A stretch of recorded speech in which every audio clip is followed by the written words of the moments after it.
எந்த வீட்டில் சண்டை இல்லை சொல்லுங்கள்? எல்லார் வீட்லேயும் சண்டை. இந்த சண்டை என்ன சண்டை? ஒவ்வொருத்தர் வீட்டில் ஒரு சண்டை.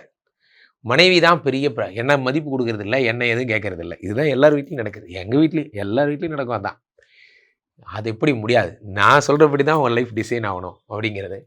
ஸோ இதெல்லாம் கான்ட்ரவர்சி. சரியா, உனக்கு ஒரு கோல் இருக்குது, எனக்கு ஒரு கோல் இருக்குது, உன்னை நான் புரிஞ்சுக்கிட்டேன், என்ன நீ புரிஞ்சுக்கிட்டேன். இந்த அண்டர்ஸ்டாண்டிங்லாம் ரொம்ப லேட் ஆகும். ஏன்னா 2 பேரும் கோலும் ஒரே மாதிரி இருக்காது. இவங்க ஒரு பயங்கர ரொமான்டிக்காக இருப்பாங்க, இவர் பயங்கர அந்த மாதிரிலாம் இருப்பாங்க. ஸோ அதெல்லாம் கான்ட்ரவர்சி சரியாகும். ஆறுக்குடையவர் இந்த சுக்கிர பகவான் 9க்கு வருகிறார். அழகாவீங்க, ஜிம்முக்கு போவீங்க, உடம்பை ட்ரெஸ் பண்ணிப்பீங்க. இனிமேல் தான் வாழணுன்னே எண்ணம் வரும். திஸ் இஸ் மை லைஃப் அப்படிங்கிற எண்ணம். அப்படியே டைலாக்லாம் பேசுவீங்க. இதெல்லாம் நடக்கும். அடுத்ததாக யார் இருக்கான்னு பார்த்தீங்கன்னா செவ்வாய். சார் யார் தெரியுமா? நர்மதா மேடம் யார் தெரியுமா?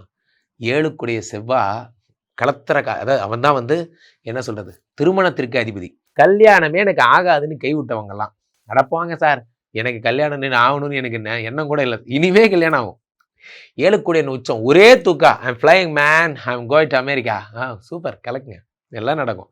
அமெரிக்கா போகிறது என்ன, ஆப்பிரிக்கா போகிறது என்ன, உங்கள் வாழ்க்கையே மாறப்போகிறது. பெரிய விஷயமே தான்.